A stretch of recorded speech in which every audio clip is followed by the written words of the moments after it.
শরীরের মধ্যে কখন দাড়ি উঠছে, দাড়ি এসে আমাকে জানায় দিছে তোর কিন্তু বাড়ির প্রস্তুতি তাড়াতাড়ি নে, সময় কম। আবার দাড়ি চুল সাদা হইতেছে, দাঁতগুলো শক্তি দুর্বল হইতেছে, আমার যৌবন কমতেছে। আমাকে বারবার আমাকে জানানো হচ্ছে তুমি রেডি হয়ে যাও।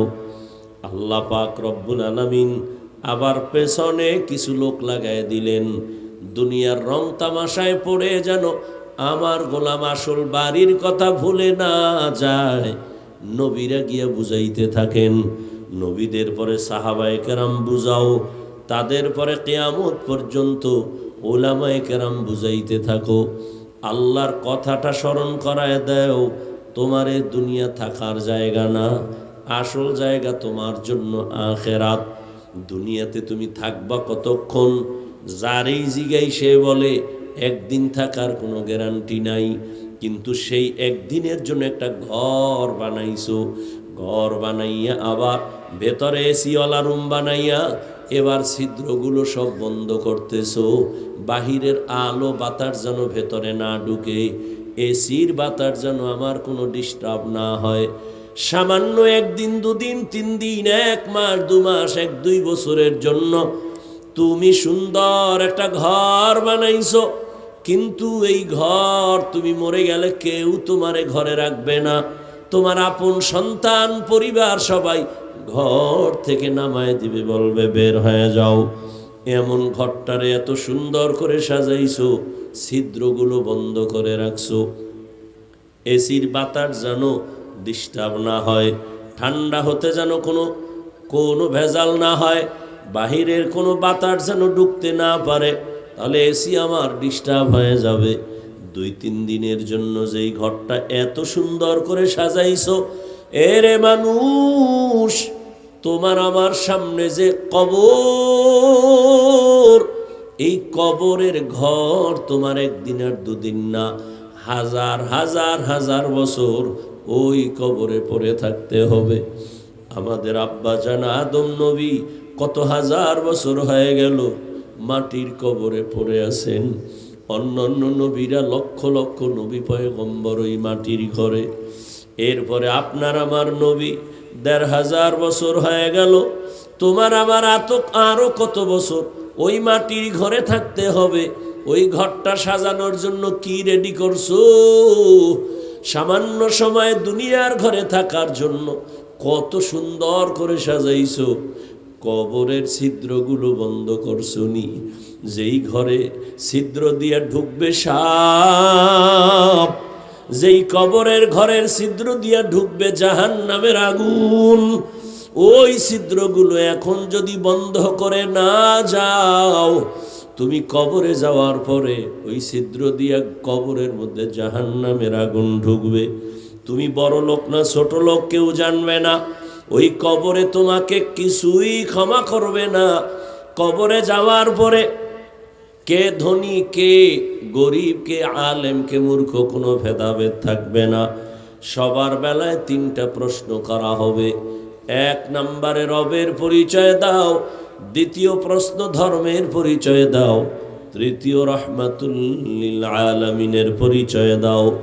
নবী বলেন ওখানে গিয়া এই 3 প্রশ্নের জবাব যারা দিবে তাদের জন্য কবর হবে রওজাতুম মির রিয়াজিল জান্নাহ, আর যারা জবাব দিতে পারবে না তাদের জন্য কবর হবে হুফরাতুম মিন হুফারিন নার। অনেক পণ্ডিত কিন্তু বলতেছে কবরে আযাব হবে না। চরমনের জমিনে ঘুমান্ত ওলিয়ে কামেল সৈয়দ ইসহাক রাহমাতুল্লাহ আলাইহি লিখেছেন, ও দুনিয়ার বাবারা, যদি তোমরা বলো কবরে আযাব হবে না, আলহামদুলিল্লাহ, তোমারও কোনো পেরেশানি নাই, আমারও পেরেশানি নাই। কিন্তু কবরে গিয়া যদি দেখো বেনামাজির কবরে জাহান্নামের আগুন, কবরে গিয়া যদি দেখো সাপ, কবরের মধ্যে গিয়া যদি দেখো আযাব, তখন বলো তোমারও বা উপায় কি, আমারও বা উপায় কি? আর আযাব হওয়ার তো দলিলের অভাব নাই। আবার এই দেশে আমার আল্লাহ নগদ কিছু দেখাইছেন, কত কবরে সাপ বিচ্ছু দেখা গেছে, আবার কত কবরে 30 বছর পর্যন্ত লাশটা কাফন সহ তাজা, সাদা কাফনে একটা দাগও লাগে নাই। এই বাংলাদেশেই দেখা গেল যত কবরের লাশ তাজা পাওয়া গেছে, একটা কবরও বেনামাজির না, সব হলো নামাজির কবরের লাশ। আর যত কবরে ধোঁয়া, সাপ বিচ্ছু, আগুন দেখা গেল, সব হলো বেনামাজির লাশ। এ আল্লাহকে চিনো না রে বান্দা? মহামারী করোনায় তোরা সোজা হইলি না? তাকায় দেখ, আমেরিকার ভেতরে আগুন জ্বলতেছে কতদিন ধরে। দুনিয়ার পরাশক্তি আমেরিকা, রাশিয়া, এত পাওয়ার, সারা দুনিয়াটাকে আঙ্গুলের ইশারায় কন্ট্রোলের জন্য চেষ্টা অপচেষ্টা করে, কিন্তু দুনিয়ার সব দিকে আঙ্গুল তুলতে পারে। কিন্তু টর্নাডোর যে আগুন জ্বলতেছে, শত হাজার বাড়ি ঘর ধ্বংস হয়ে যাচ্ছে। সব দুনিয়ার দামি দামি সব কোটিপতির বাড়ি ঘর সেখানে ধ্বংসের স্তূপে পরিণত হয়ে যাচ্ছে। এত তাদের শক্তি প্রয়োগ করতেছে, এখনো পর্যন্ত আগুন পারছে নিবাইতে? এখনো পর্যন্ত আগুন নিবাতে পারে নাই। দেখেন না এগুলো? এরপরও চিনো না যে আমার আল্লাহ কত ভয়ঙ্কর? আমার আল্লাহর জাহান্নামের আগুন আরো কত ভয়ঙ্কর হবে। দুনিয়ার আগুন থেকে 70 গুণ জাহান্নামের আগুনের তাপ হবে বেশি। জাহান্নামীদের আগুন 500 বছর দূরের থেকে তাপ লাগবে, চামড়াগুলো খসে খসে পড়ে যাবে। ও আল্লাহর বান্দারা, আরে আমরা তো পাগল হয়ে যাই নাই, তোমাদেরও পাগল বানাতে বলি নাই। আমি হুজুর ঠিক, তবে তোমাকে হুজুর বানাবার জন্য অন্ধের মতো বয়ান করি না। ও বাবা, তুমি দুনিয়ার লাইনে চলো, ব্যবসা করো, চাকরি করো, স্কুলে পড়ো, কলেজে পড়ো, কোনো বাধা নাই। আমরা বলি না, আমিও বলি না, অন্তত তুমি আমার মতো হুজুর হও।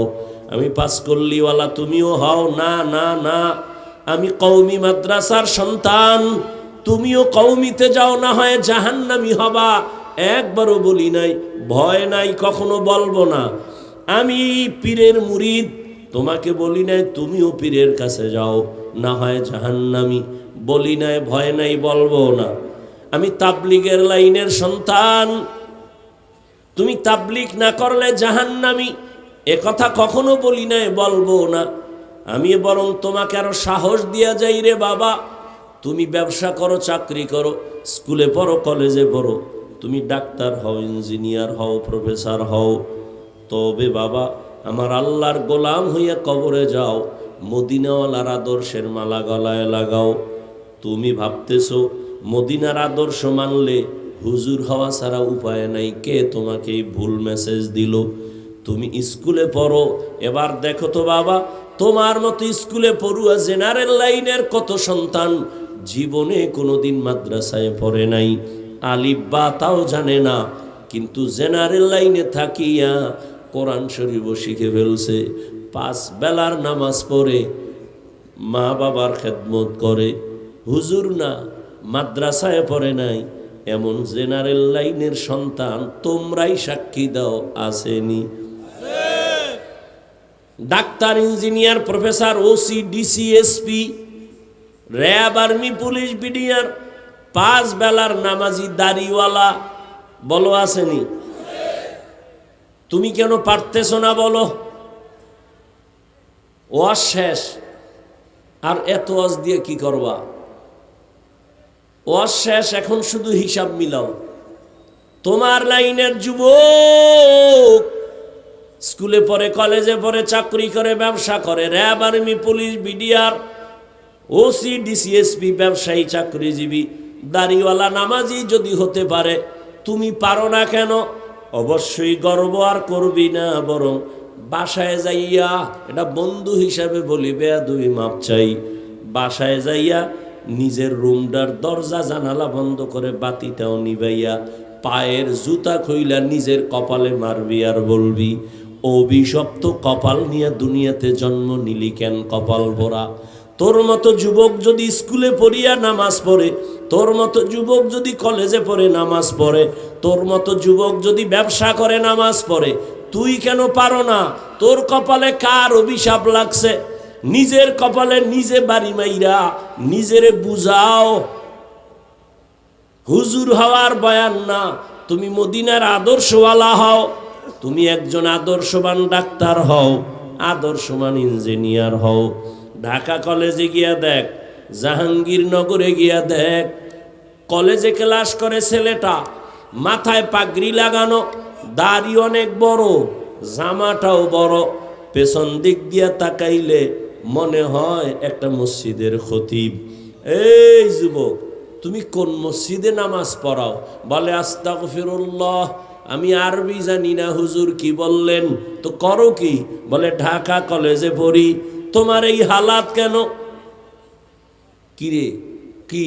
এই যে মাথায় পাগড়ি, কলেজে পইরা তোমার দাড়ি, তোমার বড় জামা, কলেজে যাও কাহা? ক্লাস করি পাগড়ি খুলি না, কলেজে ক্লাস করি দাড়ি কাটি না, কলেজে ক্লাস করি জামাও খুলি না। বরং হুজুর আল্লাহর শুকর, আব্বা আম্মা দোয়া করছেন, আলেম ওলামাদের নেক নজর লাগাইয়া এই রং পাল্টাইছি।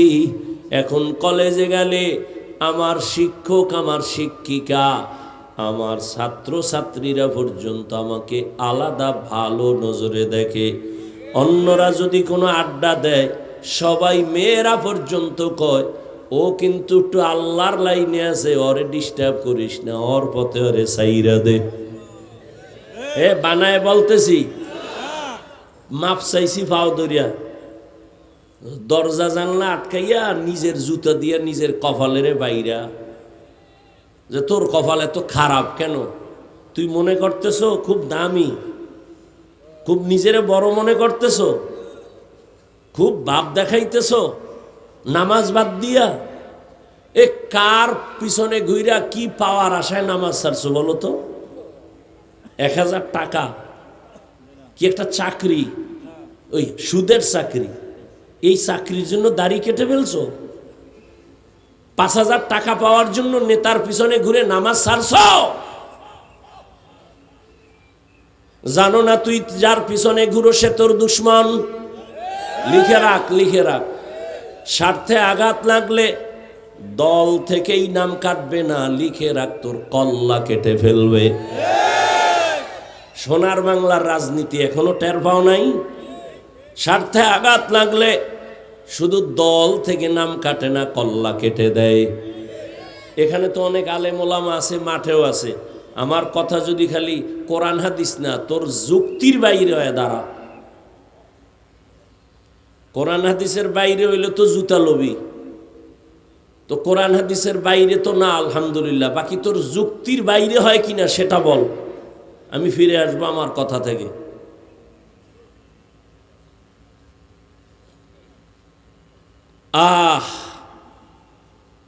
নামাজ বাদ দিয়া নিজেরে খুব বড় মনে করো না। আর রসুল কি কইছে হাদিসে? যারা নামাজ পড়ে না এরা পৃথিবীর সব থেকে বড় চোর। তা তুই তো চোর, তুই বড় মনে করো কেন? ও গ্রামের মুরব্বীরা শুনছি আগে কইতো চোরের বড় গলা, ওই এই জন্য তোমার বড় আওয়াজ না। নবীজি বলেন, বাইনাল আবদি ওয়া বাইনাল কুফরি তারকুস সালাহ। মুমিন আর বেঈমানের মধ্যে ব্যবধান হলো নামাজ। বেঈমানেরা নামাজ পড়ে না, মুমিনেরা নামাজ ছাড়ে না। মকুন সুসতি নামাজে পাঞ্জগানা ফাওয়াইলুল লিল মুসাল্লিনাল্লাযিনা মুমিনারা ইনামাজ ইমদাদ দা ইস্তাঈনু আয়াতে কুরআন বাখা। খারাপ লাগে আপনাদের? কি যুবক বাবা, কয়দিন আর বাঁচবা? আচ্ছা, মানুষের একটা শখ থাকে, তাই তো? দাড়ি কাটার মধ্যে জানি কি স্বাদ, নাচ গান দেখলে জানি কি মজা। এই অবস্থা কিন্তু আমার অন্তরও আছে, আমিও আমার অন্তরও, কিন্তু এই তোর মধ্যে গুনার আকর্ষণ আছে, আমাদের মধ্যে নাই, বরং আরো বেশি। আমারও মাঝে মাঝে নফসতু ভিতরে আছে। প্রত্যেকটা মানুষেরই কিন্তু আঘাত করে, চল চল নাচ গান দেখ, মোবাইলটা খুলে দেখ, নারীদের নাচ গানে কি মজা। হ্যাঁ, এত নারীর মধ্যে মজা না হইলে বিশ্ব সুন্দরী খুঁজে পায় কেমনে? বিশ্ব সুন্দরীরে খুঁজে পাইছে কই? ওর বাড়ি গেছে হুজুরে ইউটিউবে ঢুইকা খুঁজতে খুঁজতে খুঁজতে খুঁজতে জাহান্নামের 7টা রাস্তায় দৌড়াইছে। দৌড়াইয়া এক রাস্তায় দেখে পৃথিবীর সেই সুন্দরী নারী বয়া রয়েছে।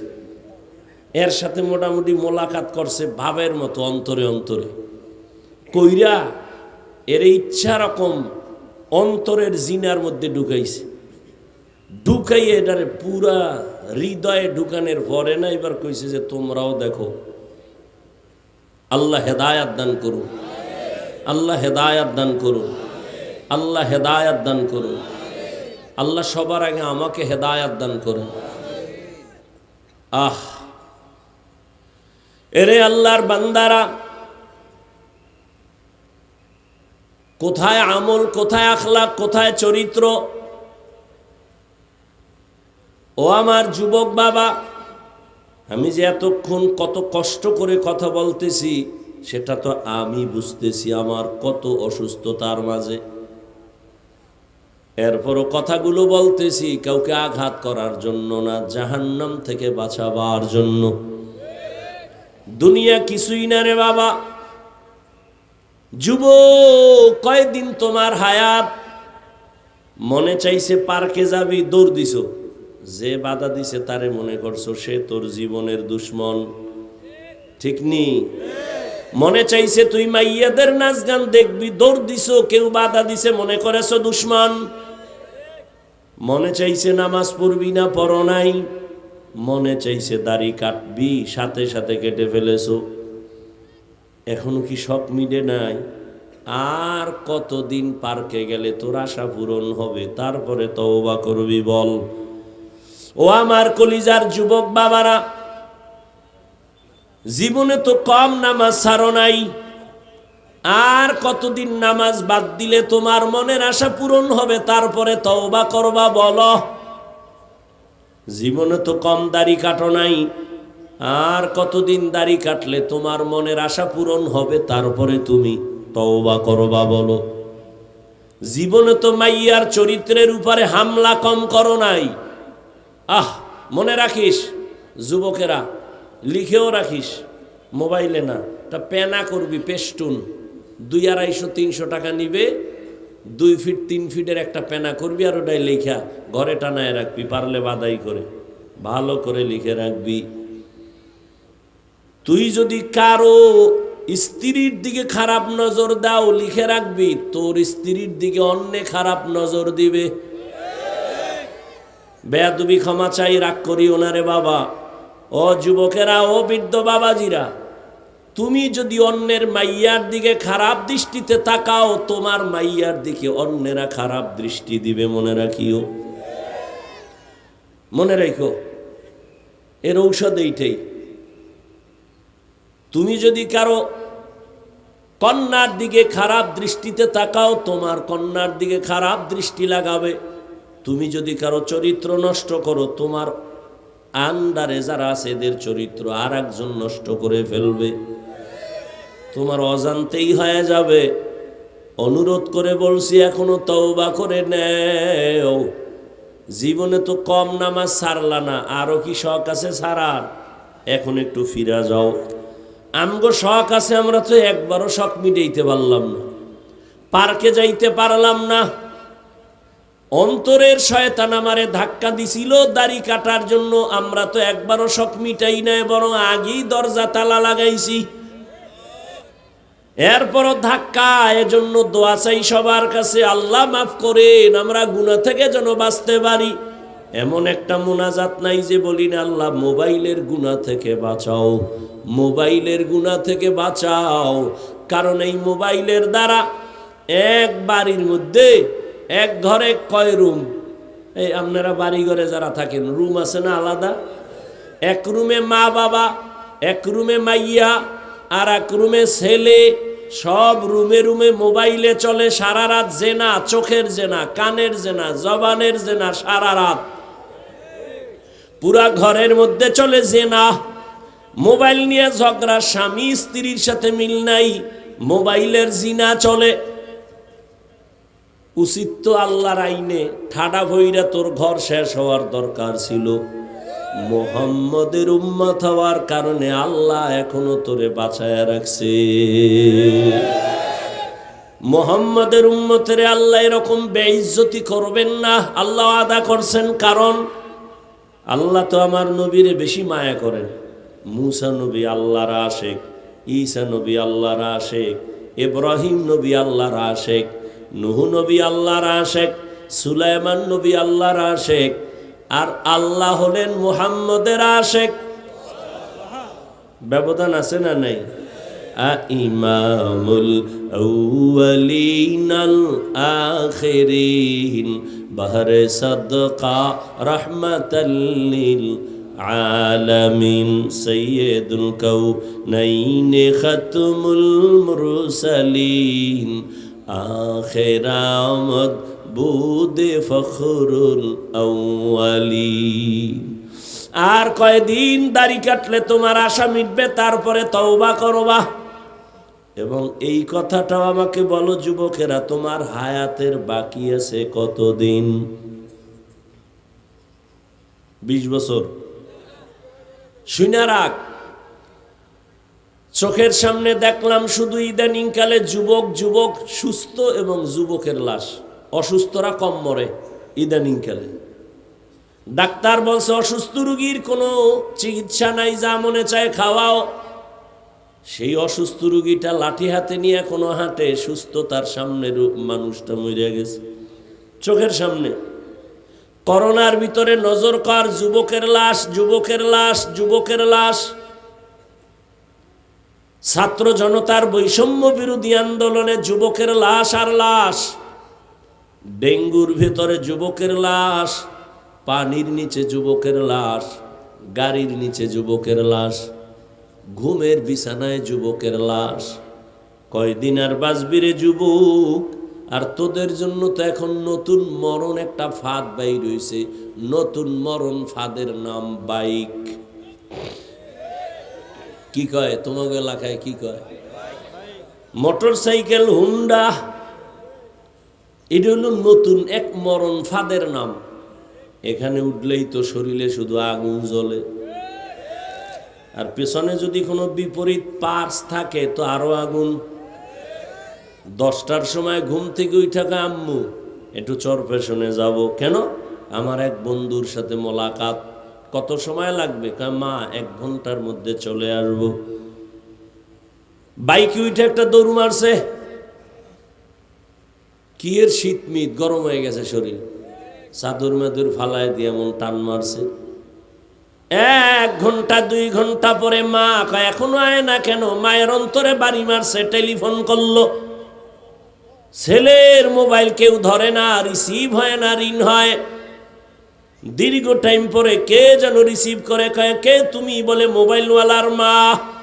কয় মোবাইলওয়ালার বাবা আসেনি? কয় আছে, দাও। দৌড়ায় কয় দেখো তোমার ছেলের মোবাইলটা কে জানি রিসিভ করো, ধরো। ধৈরেই কয় কে তুমি? বলে আমি মোবাইলওয়ালার বাবা। বাড়ি কই? বলে জনতা বাজারের একটু পার্শ্বে। কয় তাড়াতাড়ি দৌড়াও, ছেলের লাশটা নিয়ে যাও। গাড়ির সাথে ধাক্কা লাইগা বাইক এক জায়গায়, তোমার লাশ রাস্তার পাশে আর এক জায়গায়, রক্তক্ষরণ হচ্ছে, দ্রুত আসো। এরম হয় না? কম না বেশি? তারও সালা। নিমক হারাম কি আর গায়ে লেখা থাকে? আরো আকাম কর। আল্লাহ হেদায়াত দান করুন। ও যুবক বাবারা, এবারে হিসাব শেষের দিকে মিলাও। তোমারে আল্লাহ বিবেক দিয়েছেন, বলো তোমার বিবেক দিয়ে হিসাব মিলাও নগদ। তোমার চোখের সামনে আমরা যারা টুপি পরলাম, নামাজ পড়ি, পর্দা করি, হালাল খাই, বলো আমরা কত নিচে। আর তোমরা যারা স্বাধীনতা পাওয়ার আশায়, স্বাধীনভাবে চলার আশায়, দাড়ি নাই, টুপি নাই, নামাজ নাই, পর্দা নাই, বলো তোমরা আমাদের থেকে কত উপরে। কত উপরে আছো সম্মানে, শান্তিতে? আল্লাহর জাতের কসম, যারা আখেরাতকে লাথি মেরে শুধু দুনিয়া দুনিয়া দুনিয়া দুনিয়া দুনিয়ার পিছনে ঘোরে, দুই জিনিস পাওয়ার জন্য। কয় জিনিস? একটা চায় সম্মান, কি চায়? আর একটা চায় শান্তি। আল্লাহর কসম একবার, আল্লাহর কসম দুইবার, আল্লাহর কসম তিনবার, ওয়াল্লাহি বিল্লাহি তাল্লাহি, দুনিয়া দুনিয়া যারা করে এরা সম্মানেও নাই, শান্তিতেও নাই। 10তলা বিল্ডিং উঠছে, লাভ কি? যদি বিল্ডিং থুয়ে জঙ্গলে ঘুমান লাগে, আছে কোনো লাভ? কোটি কোটি টাকা ব্যাংকে রেখে লাভ কি যদি নিজের পরিবারেরা খাইতে না পারে? এই সম্মান আর শান্তি নাই। টাকা দিয়া সম্মান কিনলে একবার ফুলের মালা, ফাইনালে জুতার মালা। আর আমার মাওলার দেওয়া সম্মান, এই যে চেয়ারম্যানের চেয়ারের মেয়াদ শেষ, এমপির মেয়াদ শেষ, মন্ত্রীর মেয়াদ শেষ, ওসি ডিসিএসপির মেয়াদ শেষ, আর আমাদের নবীর আদর্শওয়ালা কোরআনওয়ালারা যেই চেয়ারে বসছে, এই চেয়ারের কোনো মেয়াদি নাই। আবার শেষ কিসের? দুনিয়ায় বাদশা, আখেরাতেও বাদশা। দুনিয়া দুনিয়া যারা করে, এগো হুশ নাই, ঘুম নাই, ছেলে দিয়া অশান্তি, মেয়ে দিয়া অশান্তি, স্ত্রী দিয়া অশান্তি, না বাইরে শান্তি, না ভেতরে মামলা হামলার ভয়। কি কথা কও না? আর কেমনে বুঝাবো? ওলামায়ে কেরামের কোনো টেনশন আসেনি। কিছু কিছু কপাল পরারা বলছিল হাফিজুর রহমান আর বয়ান করতে পারবে না। কেন? বলে সে আওয়ামী লীগের হুজুর। তুমি কি বিএমপির দালাল, না তুমি জাসদের দালাল? এক দালাল, যে দালাল হে অন্যকে দালাল মনে করে।